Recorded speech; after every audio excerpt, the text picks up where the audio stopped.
Hello everyone, I'm very glad that you're watching this live stream, and today I'm starting a big and important interesting topic about narcissism.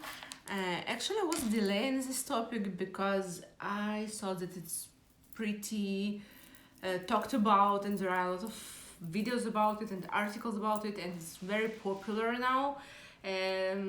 Once depression was very popular and people were even using the word and still are using the word in slang.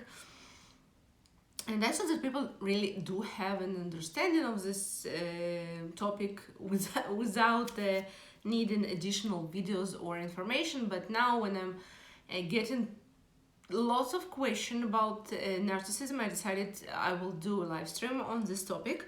And I want to start from telling a little bit about my background, because I think it's important before you're listening videos on such topics to know who's talking and why he's talking about this matter. So my name is Alina. I am a decision-making and spiritual coach. I have a bachelor degree in behavior science, and I'm not a psychologist and not a clinical psychologist. Why I'm interested in topic of a narcissism? Because there are aspects of narcissism that influence our decision-making processes a lot, influences the perception of things, influences decision-making processes in communication with other people, and also it can be important, for example, if the person doesn't have narcissist problems by themselves, but maybe they have a partner, a business partner, for example, that they need to make a decision together, and a lot of things need to be considered. And it's very common nowadays that people are using word narcissist in a slang way. They just use it and they just label others, and we need to understand what is narcissism and what is not narcissism. And it's a very big topic, so of course I will not cover all the topic today 100%. I made a short video in Hebrew and it took me like 25 minutes, so I'll try to make it a little shorter in English, but we'll start from this. And please let me know in comments, is it a relevant topic? Are you interested in videos on this topic, and do you want more detailed videos about this topic? Because there are a lot of information to cover, and there are a lot of things I can tell in general, and about, for example, how to recognize online narcissist behavior. So please let me know if it's important. Does it need more videos? Because here I need to prepare, because I'm filming videos in few languages, and also there are a lot of information and lists of symptoms, for example, that I need to prepare and make some notes before I'm shooting. All other videos I'm doing pretty spontaneous, because I'm not afraid to miss something, and here it's really important to go to details, so let me know. So let's talk about narcissism, and let's start from far. Let's start from that we all love attention, we all like positive attention, we like to be liked, and we like to be loved. But in narcissism behavior, if we'll tell it like very general explanation, who is narcissist, what is narcissism? So if we'll talk about it very in general, let's say that it's a behavior when the person wants attention, appreciation, admiration, too much of it, when he wants it like out of proportion, that it's crazy important for him and he's very focused on it, and the person believes that he or she is more important, much more important than others, that their interests need to be considered by others all the time, and they need to be first priority before others, and they need to be admired, and everyone need to pay attention to them, what they say, what they wear, how they look, and of course show their admiration. And let's talk about this. There are two main types of narcissists. One of them is grandiose narcissist. It's an open narcissist. You can really easily recognize them. The second one is vulnerable narcissism. That is a little harder to recognize. They have a lot of common, but there are some differences. Let's start from grandiose narcissism. So, sorry, I touched something here. So, in grandiose narcissism, the person really feels and thinks and believes that he or she is much more important, beautiful, smart than others. And they matter more than others. Their lives, their words, their career, their needs, everything is more important than other people. And they say it like something absolutely normal. And they expect from others to pay attention, to consider their interests all the time above interests of all other people.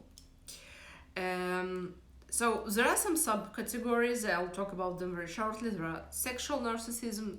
Those people are more focused on topic of sexuality, that I'm very sexy, that I'm very attractable, everyone wants me, everyone likes me. They like to talk about that everyone who had sexual relationship with them were happy and excited, and they are really focused on this matter. It's very important for them to be sexy and to talk about it, even if it's not a very appropriate situation to talk about how good you are in sex. They will somehow like to talk about it or to hint some jokes about it, or somehow to inform the world how sexy and how good they are in bed, and they are too much focused on it. How many partners they had, it's important for them to have many partners, and it's important for them to talk how good they are in sex. They can meet someone somewhere and start talking about a new man or woman that he or she met, and how those people were attracted to them, and how they were super excited, and how they wanted them, and how good they were in sex, and how the person told them how good they are. And it can be absolutely out of place, but somehow they will feel a need to talk about it. The second one is somatic narcissism. It's when person is too focused on their outer image.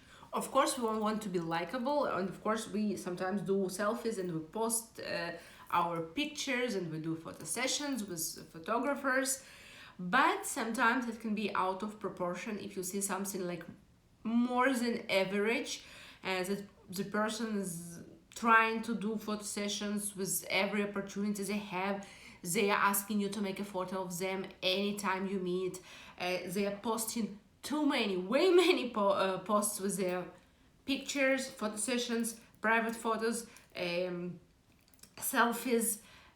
Even if they're traveling somewhere, they can make a picture, but like the gorgeous, I don't know, architecture or view will be like blurred on a back, and they will be like in a main position in the photo, like look at me. Maybe there is like, you know, a Big Ben somewhere there, but who cares? Here I am. This is the way they like to act, and they are very focused on their body. They can talk a lot about the exercises they do, or what they eat, or how does their face looks good, what beautiful eyes they have, what beautiful breasts they have, or what muscles they have, and they will talk about it no matter if it's appropriate now or no. They will somehow try to take a conversation to this topic all the time. And another one is intellectual. It's people that like to talk all the time. It doesn't matter if it's part of the conversation or no. They will somehow try to talk about their education, their expertise, their knowledge, their how smart and good they are, and how I'm not talking about for example, sometimes people want to provide their services and they're looking for new clients and they're like trying to look, I'm a lawyer, here's my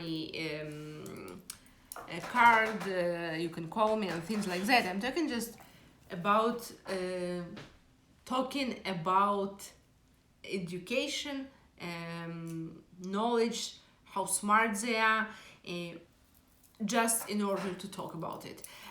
They like to tell stories, how they went somewhere and the situation was tricky, but they were so smart and they solved it like this, and they told the ABC, and then they made smart decisions, and then they talked to the manager and they solved it, and all others couldn't. And this is the type of conversation you will have with intellectual narcissism. And there's also spiritual.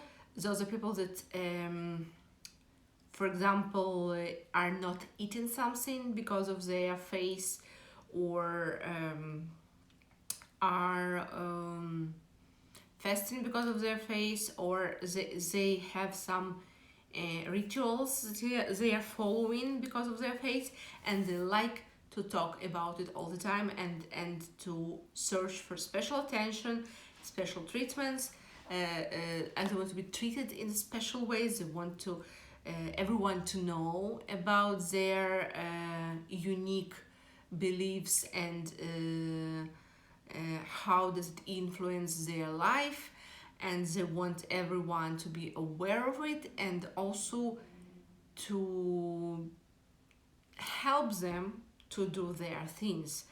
That if they need candles, they will come and they will like, you will come and I need candles because I'm lighting candles every day, or you didn't know that I'm not eating this and this because of my views. It can be religious views, or it can be also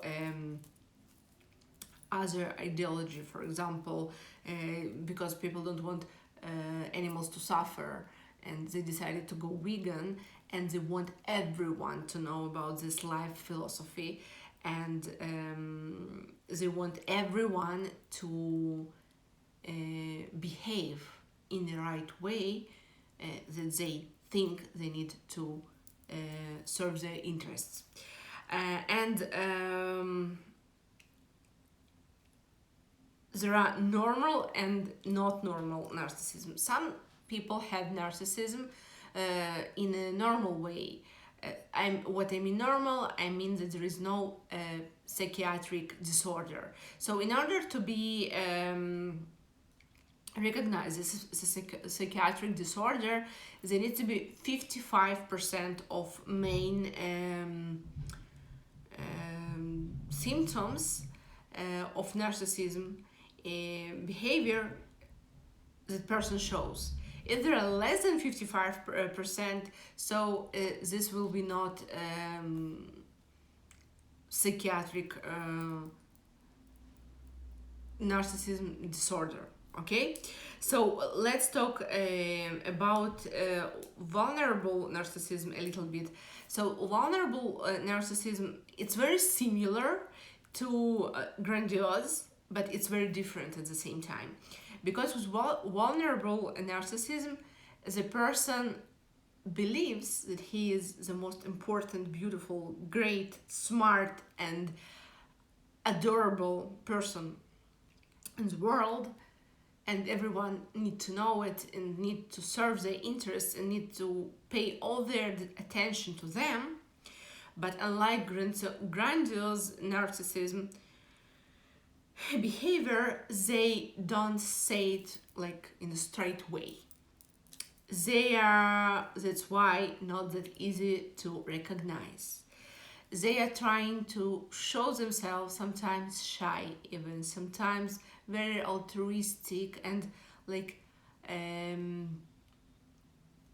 serving other people's interests. For example, let me talk about this poor family that needs help, and they, for example, trying to take donation to make donation for some family or for my talented friend that she's a singer and she needs money for her first record, or I want everyone just to hear her first song on YouTube, and this person will just use those other people as a platform for them to be seen. So they will look very shy and altruistic about themselves, but they will all the time take the attention to them, using other person's talent or her situation as an instrument. For example, they will come and say, I need a moment of attention. My talented friend, let's say Tanya, is a singer, but no one listens to her videos. No one appreciates her. And I'm here to tell you about her, and I'm here to ask you to go to her YouTube and to listen and to put like.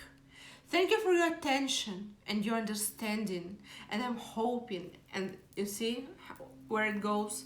It's like I'm talking about as a person, I'm so altruistic, but all eyes on me, listen to me, and also I'm kind of blaming, like no one listens, no one makes, no one appreciates.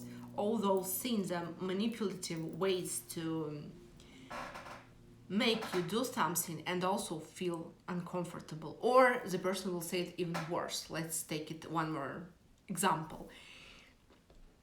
Few days ago, I posted a video of my talented friend Tanya, but no one nowadays appreciates good music. Everyone are listening to humiliating other talented people, by the way, other artists, okay?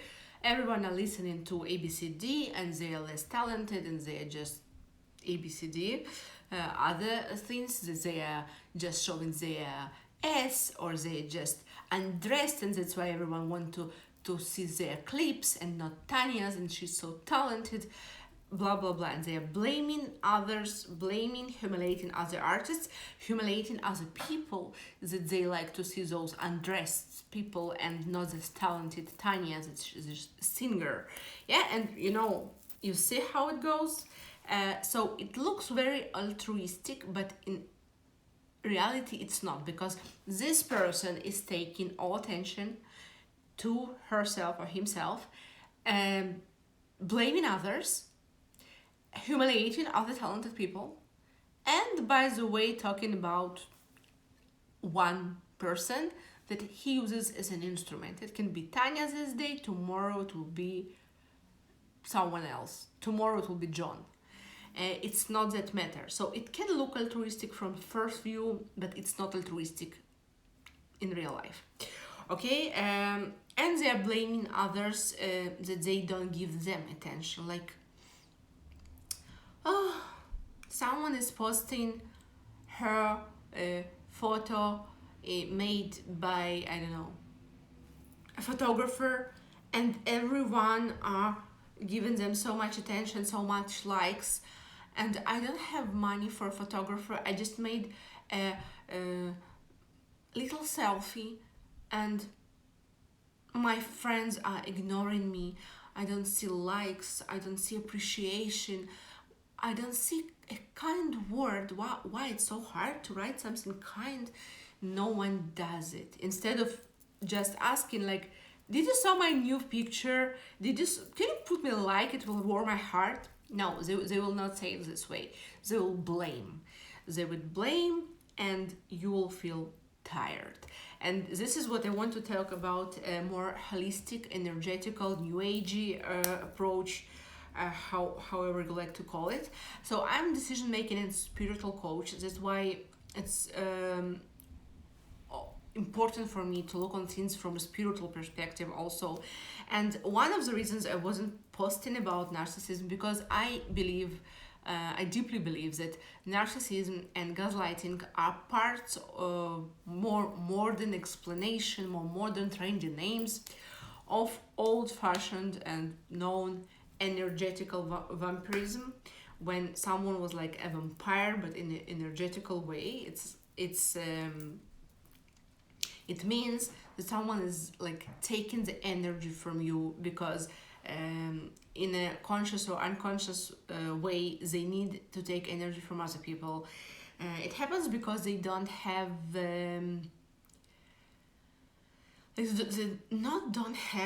they don't know how to take energy from the outer world, from the earth, from the universe, how to meditate, or just somehow something is not working in the energetical system and they feel lack of energy all the time. But somehow they learn to take energy from others.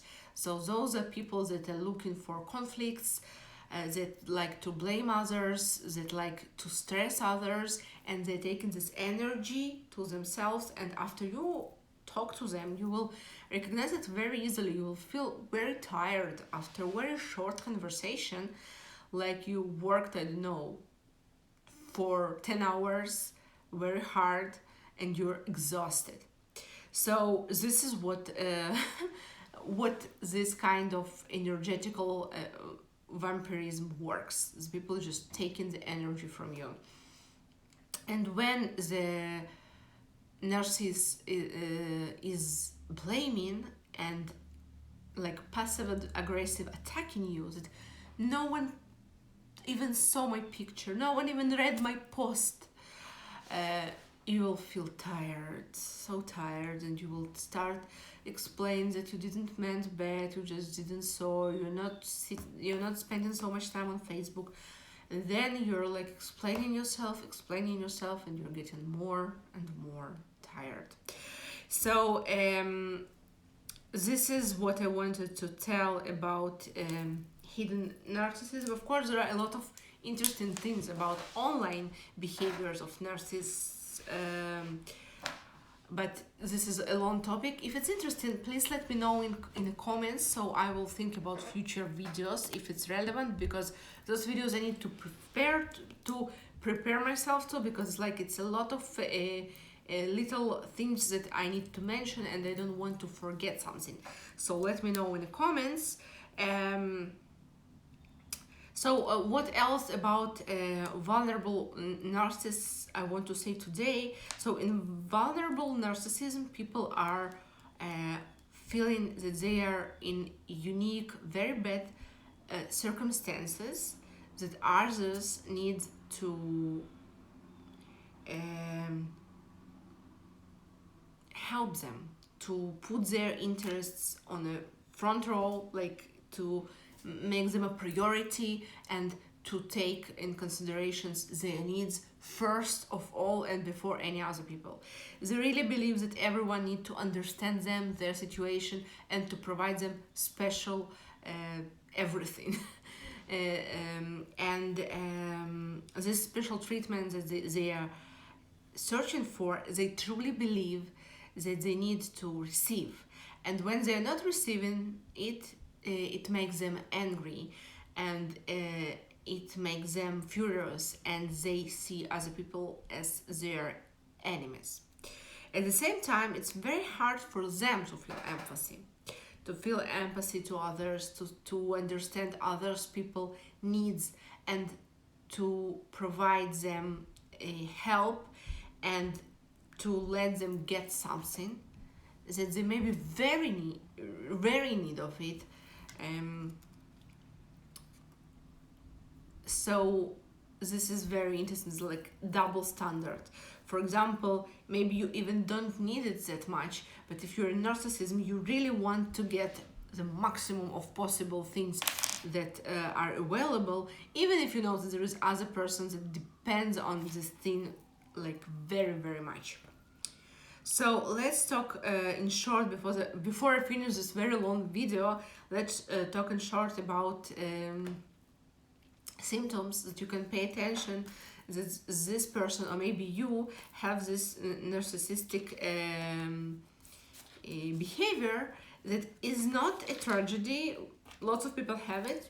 When we're aware of it, we can be more we can behave better, we can understand ourselves better, our reactions, and we can understand others better, and maybe spend less time with people that we understand that just searching to take from us our energy and to manipulate us. And let's start. So the first thing, as I told already, is a lack of empathy. Like it's very hard to people understand that other people are facing problems, that they need something, that they need understanding, compassion, or something. They feel that only them need special treatment, only them need compassion, only them need understanding, only their interests need to be on the first place to everyone.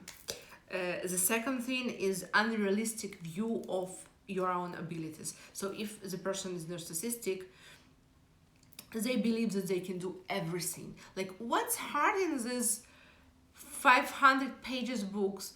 I can understand it in a few minutes. Or, oh, people do degree for that, really? I can learn it through a night.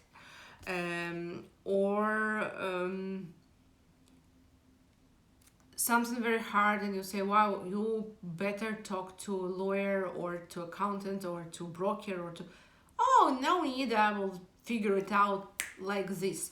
And then it doesn't happen. So if the person really is very smart and they show results, so yeah, it's realistic. I'm talking about when the expectation, the belief that I know everything, I understand everything. If I don't understand something, it will take me a minute and I will understand everything. And then you see that in real life, it's not what's happening. So this is unrealistic view of abilities. Then blaming others. If something is not working, it's because of others. It's never, I made a mistake. Those people never say they made a mistake. It's very hard to them to apologize. It's very hard for them to admit that they made something wrong, they understood something wrong, and they're always blaming others. I didn't understand you because you used wrong words. I didn't understand you because you had an intention to confuse me. This didn't work because all other people in the team were working bad, and things like that, okay? Manipulative behavior, it's what I talked before. It's like not asking, for example, can you read my new article and tell me your opinion? Instead of it, the narcissistic person will say, I worked so hard, I posted an article and no one is interested, no one is reading. Friends only want to spend time with me, just to have fun. And when I'm posting something very important for me, no one is reacting. We can also find this dramatic way of behavior in online. A lot of situations. For example, when this poor dog has a broken leg and no one is liking it. For example, publications in the group, you can see a lot of publications like this in a narcissistic style of talking, of publishing. No one pays attention to this poor puppy. They only put likes to naked girls, or they only put likes to expensive things. Instead of talking directly and tell, look what a nice puppy, let's give it a like. They will say, like, in a blaming way, in a manipulative way. They will make you feel bad. Okay? They believe that they are better than everyone, as I talked before. What is the red flag that I'm always paying attention and I'm saying, oh my god, something's going very bad here, something very wrong here, it's aggressive reaction to anything except admiration. For example, I don't know,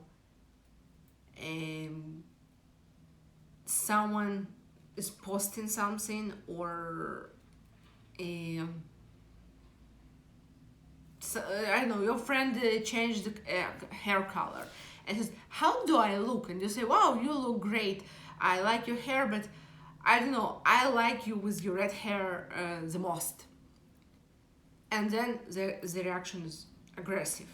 Or someone is, you're going to art gallery and your friend says, this artwork is perfect, look on it, look what an artist, look what an work. Yeah, it's a vulnerable narcissist behavior. Yeah, when we're not talking look at me, but I'm showing something in order to take attention to myself. So this is perfect, and people are spending time near some other less good. Okay, so they are also humiliating others. It's very common to narcissism behavior to improve their position of being the best.